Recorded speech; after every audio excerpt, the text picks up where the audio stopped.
আপনি কি জানেন বিশ্বের সবচেয়ে হতাশাজনক বা ডিপ্রেস থাকা দেশ কোনটা? ভাবছেন এমন কোনো দেশ আছে নাকি যার নাম শুনলে মনটা কেমন হতাশ হয়ে যায়? হ্যাঁ, আছে। যেখানে জীবনের গতি এতটাই ধীর যে আপনার হাই তুলতে ইচ্ছা করবে। এমন একটা দেশ যেখানে গুগলে সার্চ করলে হয়তো গুগল আপনাকে জিজ্ঞেস করবে, আপনি কি নিশ্চিত? আজ আমরা চলেছি সেই দেশে যেখানে পালিত হয় বার্ষিক ওয়াইন উৎসব, অথচ 40% মানুষ তাদের দেশ ছেড়ে চলে গেছে। আমরা বলছি বিশ্বের সবচেয়ে ডিপ্রেশনে থাকা দেশ মলডোভার কথা। তাহলে আসুন এর আনাচে কানাচে ঘুরে আসি আর এই তথাকথিত হতাশা দেশের আসল রহস্যটা খুঁজে বের করি। নমস্কার বন্ধুরা, আজকে জানবো সত্যিই কি মলডোভা বিশ্বের সবচেয়ে ডিপ্রেশন থাকা দেশ, নাকি এর পেছনে লুকিয়ে আছে মজাদার সব গল্প।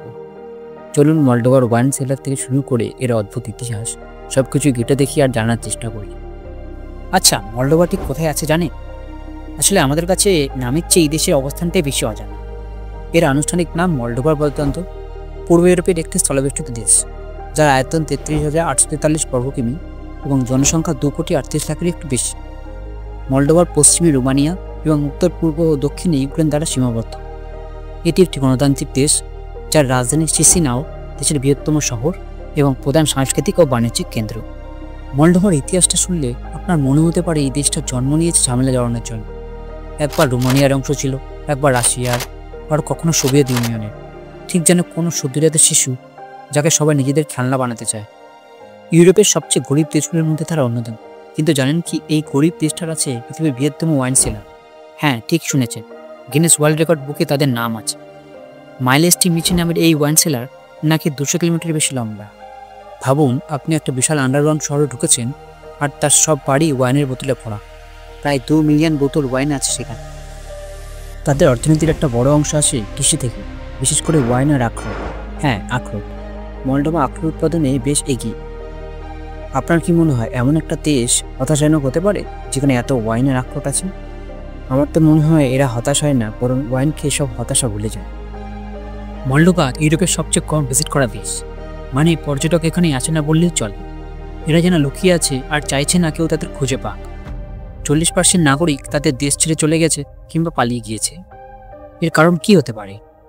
হয়তো হতাশাজনক তকমাটাই এর জন্য দায়ী। কিন্তু মজার ব্যাপার হলো এই দেশেই আছে অরহেওলি ভেচির মতো অসাধারণ ঐতিহাসিক স্থান। পাহাড়ের ওপর প্রাচীন মঠ, গুহা আর রথ নদীর সুন্দর দৃশ্য, ঠিক যেন রূপকথার পাতা থেকে উঠে আসা কোনো দৃশ্য। কিন্তু দর্শক নেই। আপনার কি মনে হয় কোনো দেশ যদি এত সুন্দর হয় তাহলে সে হতাশাজনক হতে পারে? এছাড়া তাদের আছে বার্ষিক ওয়াইন উৎসব। অক্টোবর মাসে সারা দেশ জুড়ে এই উৎসব হয়, যেখানে বিনামূল্যে ওয়াইন টেস্টিং আর ঐতিহ্যবাহী নাচ গান উপভোগ করা যায়। চিন্তা করুন, আপনি একটা উৎসবে গেছেন যেখানে ওয়াইন নদীর মতো বইছে, কিন্তু লোকজনের ভিড় নেই। শান্তিতে ওয়াইন পান করা এর চেয়ে ভালো জায়গা আর কি হতে পারে?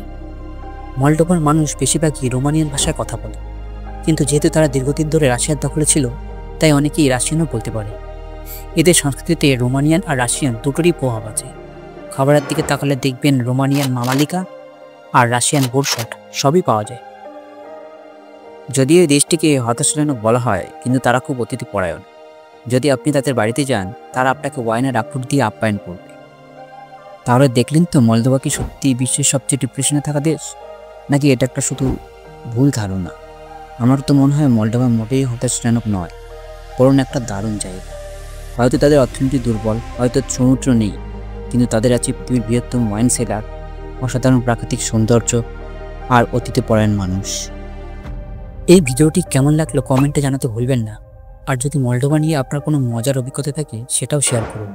আর হ্যাঁ, এমন আর মজাদার আর গুরুত্বপূর্ণ ভিডিও দেখতে আমাদের চ্যানেলটি সাবস্ক্রাইব করে রাখুন।